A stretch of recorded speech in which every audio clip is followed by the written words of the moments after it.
नमस्कार दोस्तों, आपके अपने चैनल हमारे संस्कार में आपका बहुत बहुत स्वागत है। 20 अगस्त से भादों का महीना शुरू हो चुका है। हमारे हिंदू कैलेंडर के अनुसार साल भर में 12 महीने होते हैं, जिनमें कि हर महीने का अपना विशेष महत्व होता है। सावन की तरह सही भादों के महीने में भगवान श्री कृष्ण की विशेष पूजा अर्चना की जाती है। तो हम आपको भादों के महीने में श्री कृष्ण से जुड़ी हुई कथाएं सुनाएंगे। उन्हें भी आप श्रद्धापूर्वक सुनिएगा। लेकिन उससे पहले अगर आप हमारे चैनल पर नए हैं और अभी तक आपने चैनल को सब्सक्राइब नहीं किया है, तो आप सभी से हाथ जोड़कर निवेदन है कि हमारे चैनल को सब्सक्राइब करें, वीडियो को लाइक करें, ज़्यादा से ज़्यादा शेयर करें ताकि इन कथाओं के श्रवण का लाभ और लोगों को भी मिल सके। बेल आइकन को दबाना ना भूलें ताकि हमारी आगे आने वाली हर वीडियो की जानकारी आपको नोटिफिकेशन के जरिए मिल जाया करे। एक बार प्यार से बोलिए, जय श्री कृष्ण, राधे राधे, हर हर महादेव। श्रावण मास की तरह भादों का महीना भी पूजा पाठ और व्रत रखने के लिए खास माना गया है। धार्मिक शास्त्रों के अनुसार भाद्रपद के महीने में पवित्र नदियों में स्नान करने, गरीबों को दान करने और व्रत रखने से बहुत ही पुण्य मिलता है। इस पूरे ही महीने में भगवान श्री कृष्ण और भगवान कृष्ण के बाल गोपाल रूप यानी कि लड्डू गोपाल जी की पूजा करने का विधान है। इनकी पूजा करने से भक्तों की सभी मनोकामनाएं पूर्ण होती हैं। इस महीने का महत्व इसीलिए भी ज़्यादा है और इसको शुभ माना जाता है क्योंकि इसी महीने में श्री कृष्ण का धरती पर अवतरण हुआ था यानी कि जन्म हुआ था। और इसी महीने में श्री कृष्ण जन्माष्टमी का पावन पर्व भी आता है। साथ ही राधा जन्मोत्सव, कजरी तीज, श्री गणेश चतुर्थी, अनंत चतुर्थी और विश्वकर्मा पूजा जैसे बहुत सारे और भी त्योहार आते हैं। भादों के महीने में घर में लड्डू गोपाल जी की स्थापना करने, शंख की स्थापना करने और श्रीमद् भागवत गीता का पाठ करने से धन, यश और वैभव की वृद्धि होती है। साथ ही इस महीने में श्री कृष्ण जन्माष्टमी पर संतान गोपाल मंत्र का जाप करने से जो दंपति संतानहीन हैं उनकी सभी समस्याएं दूर होती हैं और निसंतानों को संतान सुख की प्राप्ति होती है। सावन मास की तरह ही हम भादों के महीने में भी आपको प्रतिदिन एक कथा सुनाया करेंगे और आप सभी से हाथ जोड़कर अनुरोध है कि उन कथाओं को लगातार सुनिएगा और अपने विचार कमेंट्स बॉक्स में अवश्य ही लिखा कीजिएगा। इन कथाओं को बीच में अधूरी नहीं छोड़ना चाहिए क्योंकि उससे हमें ना ही कथा सुनने का आनंद आता है और ना ही कथा के सार का पता लगता है। और कथाओं को सुनने से पूरा पुण्य प्राप्त नहीं होता। कथा प्रारंभ करने से पहले आपको हम यह बता दें भाद्रपद मास से जुड़े हुए जरूरी नियम क्या हैं। जैसे कि इस महीने में भी हर महीने की तरह से हर रोज़ सूर्योदय से पहले उठकर स्नान कर पूजा करनी चाहिए, सूर्य देवता को अर्घ्य देना चाहिए और साथ ही पूरे नियम और पवित्रता के साथ तुलसी जी की पूजा भी करना अनिवार्य है। पूरे महीने में भगवान श्री कृष्ण को भोग लगाते समय इसमें तुलसी का पत्ता रखना ना भूलें क्योंकि ऐसा करने से भगवान श्री कृष्ण बहुत जल्दी प्रसन्न होते हैं। इस महीने में मक्खन का जरूर सेवन करें। जब भी संभव हो मक्खन खाना चाहिए और मक्खन का दान भी करना अति पुण्यदायी रहता है। इस महीने में पंचगव्य अर्थात दूध, दही, घी, गोमूत्र, गोबर का प्रयोग जितना भी संभव हो ज़्यादा से ज़्यादा करें। इससे शारीरिक बल मिलता है और भगवान विष्णु के साथ ही भगवान कृष्ण की कृपा और सानिध्य प्राप्त होता है। जैसा कि आप हमारे चैनल पर हर महीने हर दिन सुबह के समय हर महीने के महात्म की कथाएं सुनते हैं, तो हम आज आपके लिए शुरू करने जा रहे हैं भादों मास के महात्म की कथाएं। हम सब साथ मिलकर आज की यात्रा शुरू करते हैं नैमिषारण्य तीर्थ से। सबसे पहले हम सब मिलकर भगवान श्री हरि की वंदना करते हैं। प्रत्येक कल्प और अनुकल्प में विस्तार पूर्वक रचा हुआ यह समस्त मायामयी जगत जिनसे प्रकट होता, जिनमें स्थित रहता और अंत काल में जिनके भीतर पुनः लीन हो जाता है, जो इस दृश्य प्रपंच से सर्वथा पृथक हैं, जिनका ध्यान करके मुनिजन सनातन मोक्ष पद प्राप्त कर लेते हैं और नित्य निर्मल निश्चल तथा व्यापक भगवान पुरुषोत्तम अर्थात जगन्नाथ जी को मैं हाथ जोड़कर प्रणाम करता हूँ, जो शुद्ध आकाश के समान निर्लेप, नित्यानंदमयी, सदा प्रसन्न, निर्मल, सबके स्वामी, निर्गुण, व्यक्त और अव्यक्त से परे, प्रपंच से रहित एकमात्र स्थान में ही अनुभव करने योग्य तथा व्यापक हैं। समाधि काल में विद्वान पुरुष इसी रूप में जिनका ध्यान करते हैं, जो संसार की उत्पत्ति और विनाश के एकमात्र कारण हैं, जरा अवस्था जिनका स्पर्श भी नहीं कर सकती तथा जो मोक्ष प्रदान करने वाले हैं, उन भगवान श्री हरि की मैं वंदना करता हूँ।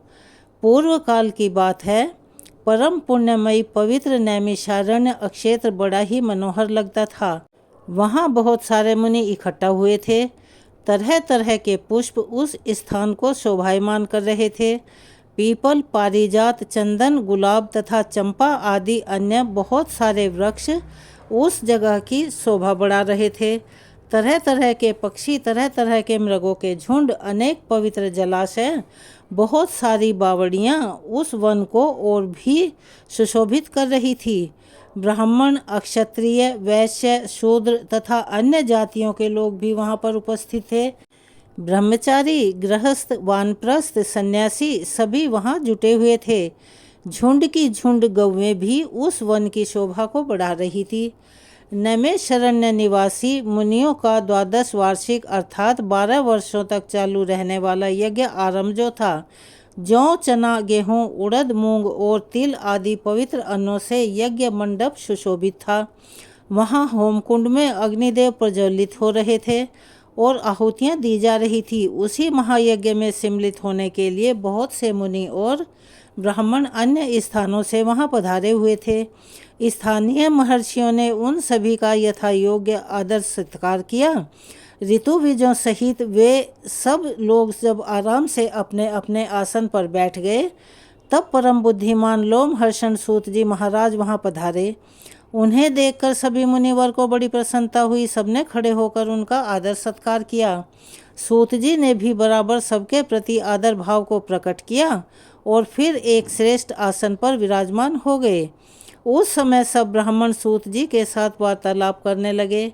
बातचीत के अंत में सबने व्यास शिष्य लोमहर्षण जी से अपना संदेह पूछा, जैसा कि वह अक्सर पूछा करते थे। मुनियों ने हाथ जोड़कर पूछा, हे लोमहर्षण जी, हमने आपके श्रीमुख से अनेक अमृत कथाओं का रसपान किया है। अब आप कृपा कर पृथु के जन्म की कथा भी विस्तार पूर्वक कहिए। उन महात्मा ने इस पृथ्वी का किस प्रकार से दोहन किया था। मुनियों का प्रश्न करने पर लोमहर्षण जी इस प्रकार बोले, हे द्विजवरों, मैं वेन कुमार पृथु की कथा विस्तार के साथ सुनाता हूँ। आप सब लोग भी एकाग्रचित होकर सुनिए। हे ब्राह्मणों, जो पवित्र नहीं रहता, जिसका हृदय खोटा होता है, जो अपने शासन में नहीं है, जो व्रत का पालन नहीं करता हो और जो कृतज्ञ और अहितकारी हो, ऐसे पुरुष को मैं यह प्रसंग कभी नहीं सुना सकता। यह स्वर्ग देने वाला, यश और आयु की वृद्धि करने वाला, परम धन्य, वेदों के तुल्य, माननीय तथा गूढ़ रहस्य है और ऋषियों ने जैसा कहा है वह सब मैं ज्यों का त्यों सुना रहा हूँ। सभी सावधान और एकाग्रचित होकर सुनिए। जो प्रतिदिन ब्राह्मणों को नमस्कार करके वेन कुमार पृथु के चरित्र का विस्तार पूर्वक कीर्तन करता है, उसे अमुक कर्म मैंने किया और अमुक नहीं किया, इस बात का शोक कभी नहीं होता। पूर्व समय की बात है, हे ऋषिवर, अत्रिक कुल में उत्पन्न प्रजापति अंग के बड़े धर्मात्मा और धर्म के रक्षक थे। वे अत्रि के समान ही तेजस्वी थे और उन्हीं का पुत्र था वेन, जो धर्म के तत्व को बिल्कुल भी नहीं समझता था। उसका जन्म मृत्यु कन्या सुनीता के गर्भ से हुआ था। अपने नाना के स्वभाव दोष के कारण वह काम और लोभ में प्रवृत्त हो गया। उसने धर्म की मर्यादा भंग कर दी और वह वेन वैदिक धर्मों का उल्लंघन करके अधर्म में लीन हो गया। विनाश काल जब आया, तब उसने यह क्रूर प्रतिज्ञा कर ली थी कि किसी को यज्ञ और होम नहीं करने दिया जाएगा। यजन करने योग्य, यज्ञ करने वाला तथा यज्ञ भी मैं ही हूँ। मेरे ही लिए यज्ञ करना चाहिए और मेरे ही उद्देश्य से हवन भी होना चाहिए। इस प्रकार मर्यादा का उल्लंघन करके सब कुछ ग्रहण करने वाले उस अयोग्य वेन से मारीची आदि सभी महर्षियों ने कहा, वेन, हम अनेक वर्षों के लिए यज्ञ की दीक्षा ग्रहण करने वाले हैं, तुम अधर्म मत करो। यह यज्ञ आदि कार्य सनातन धर्म है। महर्षियों को इस प्रकार से कहता देख खोटी बुद्धि वाले वेन ने हंसकर कहा, अरे मेरे सिवा कौन धर्म का सृष्टा है और मैं किसी की बात क्यों सुनूं? विद्या, पराक्रम, तपस्या और सत्य के द्वारा मेरी बराबरी करने वाला इस धरती पर भला है कौन?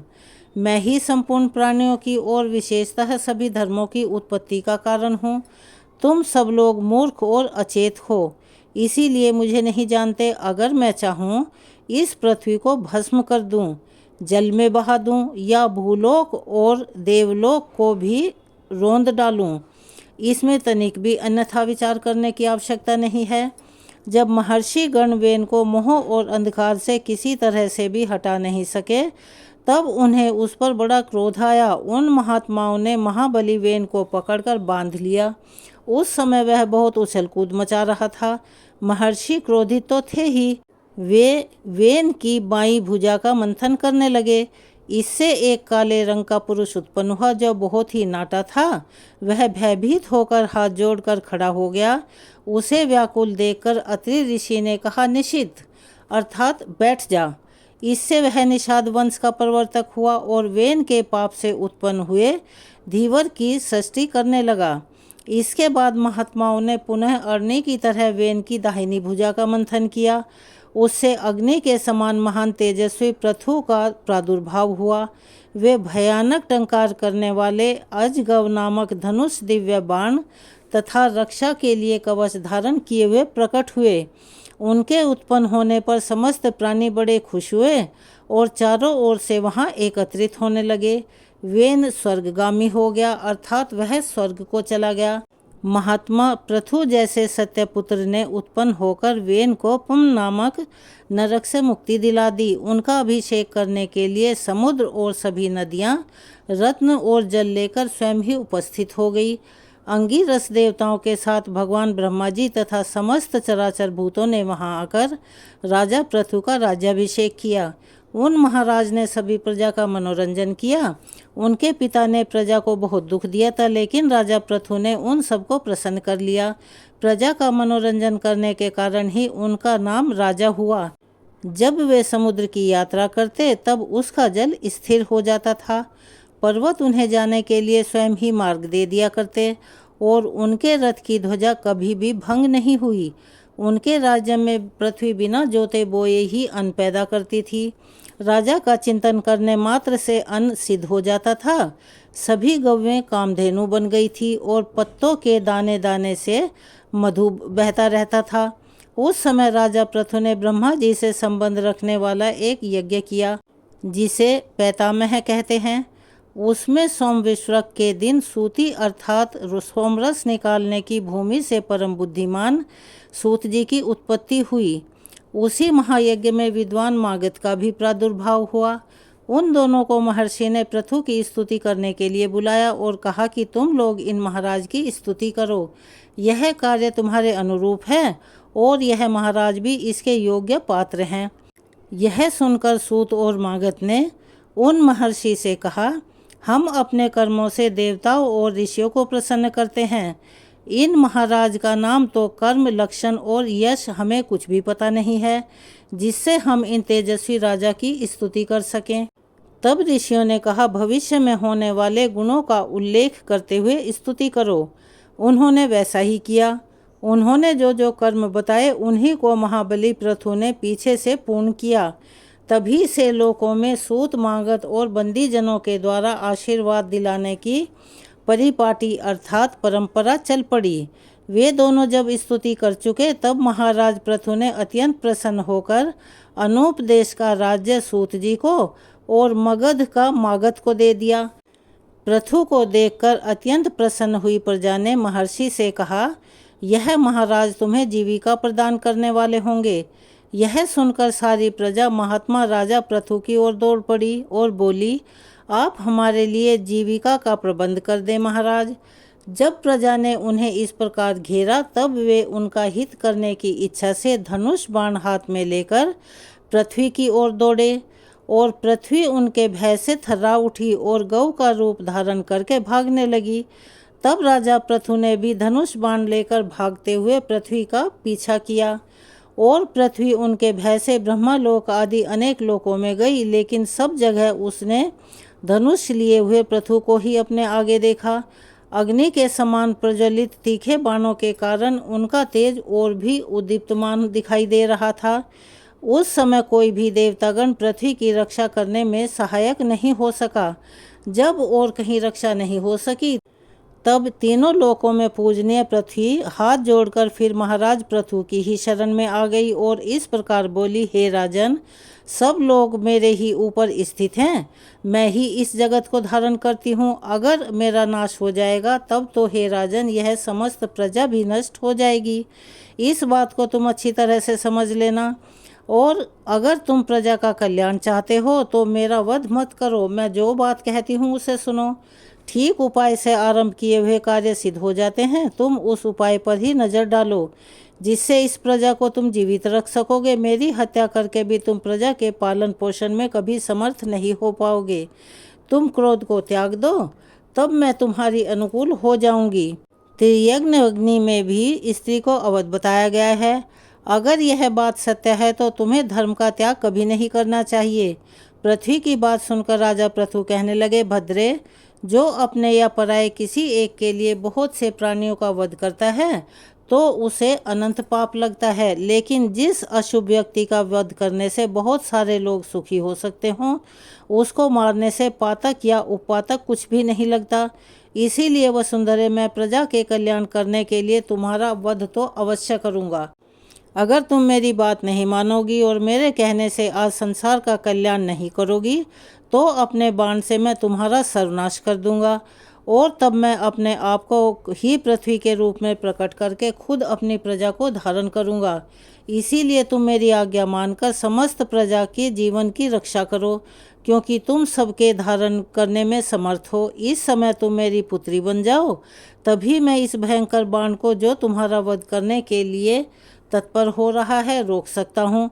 राजा पृथ्वी की बात सुनकर पृथ्वी बोली, वीर, निसंदेह मैं यह सब कुछ करूँगी। मेरे लिए कोई बछड़ा देखो जिसके प्रति स्नेह युक्त होकर मैं दूध दे सकूं। धर्मात्माओं में श्रेष्ठ हे राजन, तुम मुझे सब और बराबर कर दो जिससे मेरा दूध सब और बह सके। तब राजा पृथु ने अपने धनुष की नोक से लाखों पर्वतों को उखाड़ा और उन्हें एक स्थान पर एकत्रित कर दिया। इससे पर्वत बढ़ गए। इससे पहले की सृष्टि में धरती समतल न होने के कारण पुरों या फिर ग्रामों का कोई सीमा विभाग नहीं हो सका था। उस समय अन्न, गोरक्षा, खेती और व्यापार भी नहीं होते थे। यह सब तो वेन कुमार पृथु के समय से ही आरंभ हुआ है। भूमि का जो भाग समतल था वहीं वहीं पर सभी प्रजा ने रहना पसंद किया। इस समय तक प्रजा का आहार केवल फल फूल और मूल कंद ही थे और वह भी बड़ी कठिनाई से उन्हें मिल पाता था। राजा पृथु ने स्वयंभू मनु को बछड़ा बनाकर अपने हाथ से ही पृथ्वी को दूह लिया। उन प्रतापी राजा ने पृथ्वी से सब प्रकार के अन्नों का दोहन किया। उसी अन्न से आज भी सब प्रजा जीवन धारण करती है। उस समय ऋषि, देवता, पितृ, नाग, दैत्य, यक्ष, पुण्य जन, गंधर्व, पर्वत और वृक्ष सबने पृथ्वी को दुहा। उनके दूध, बछड़ा, पात्र और दुहने वाले ये सभी अलग अलग थे। इस प्रकार सबका भरण पोषण करने वाली यह पावन वसुंधरा समस्त चराचर जगत की आधारभूता और उत्पत्ति का स्थान है। ये सभी इच्छाओं को पूर्ण करने वाली और सभी प्रकार के अन्नों को अंकुरित करने वाली है। गौ रूपी पृथ्वी मेदिनी के नाम से भी विख्यात है और यह समुद्र तक पृथु के ही अधिकार में थी। मधु और कैटभ के मेद से व्याप्त होने के कारण यह मेदिनी कहलाती है। फिर राजा पृथु की आज्ञा के अनुसार भूदेवी उनकी पुत्री बन गई, इसीलिए इसे पृथ्वी भी कहा जाता है। पृथु ने इस पृथ्वी का विभाग और शोधन किया जिससे यह अन्न की खान और समृद्धि वाली बन गई। गांवों और नगरों के कारण इसकी बड़ी शोभा होने लगी। वेन कुमार महाराज पृथु का ऐसा ही प्रभाव था। इसमें संदेह नहीं कि वे समस्त प्राणियों के पूजनीय और वंदनीय हैं। वेद वेदांग के पारंगत विद्वान ब्राह्मणों को भी महाराज पृथु की ही वंदना करनी चाहिए, क्योंकि वे सनातन ब्रह्म योनि हैं। राज्य की इच्छा रखने वाले राजाओं के लिए भी परम प्रतापी महाराज प्रभु ही वंदनीय हैं। युद्ध में विजय की इच्छा रखने वाले पराक्रमी योद्धाओं को भी उन्हें मस्तक झुकाना चाहिए, क्योंकि योद्धाओं में वे अग्रगण्य थे। जो सैनिक राजा पृथु का नाम लेकर युद्ध के मैदान में जाता है, वह भयंकर संग्राम से भी सकुशल लौट आता है और यशस्वी होता है। वैश्यव्रती करने वाले धनी वैश्य को भी चाहिए कि वे महाराज पृथु को नमस्कार करें, क्योंकि राजा पृथु सबके व्रतिदाता हैं और परम यशस्वी थे। इस संसार में परम कल्याण की इच्छा रखने वाले, यह तीनों वर्णों की सेवा में लगे रहने वाले पवित्र शूद्रों के लिए भी राजा पृथु ही वंदनीय हैं। इस प्रकार जहाँ पृथ्वी को दुहने वाले जो विशेष विशेष बछड़े, दुहने वाले दूध तथा पात्र कल्पित किए गए थे, उन सब का विस्तार पूर्वक वर्णन मैंने तुम्हें सुना दिया है। अब आगे और कथा सुनने की इच्छा है? हे ऋषिवरों, बताइए। तब ऋषिवरों ने श्री लोमहर्षण जी से जो कुछ भी कहा, उसका वृतांत हम आपको अपनी अगली वीडियो में सुनाएंगे। कृपया उसका इंतज़ार कीजिए। अगर आप हमारे चैनल पर नए हैं और अभी तक आपने चैनल को सब्सक्राइब नहीं किया है, तो आप सभी से निवेदन है कि प्लीज़ हमारे चैनल को सब्सक्राइब करें, वीडियो को लाइक करें, ज़्यादा से ज़्यादा शेयर करें, ताकि इस कथा के श्रवण का लाभ और लोगों को भी मिल सके। बेल आइकन को दबाना ना भूलें, ताकि हमारी आगे आने वाली सभी वीडियो की जानकारी नोटिफिकेशन के जरिए आपको मिल जाया करे। अपना सहयोग और प्यार हमें ऐसे ही देते रहें। कमेंट्स बॉक्स में जय श्री कृष्णा, राधे राधे, हर हर महादेव लिखना ना भूलें। धन्यवाद।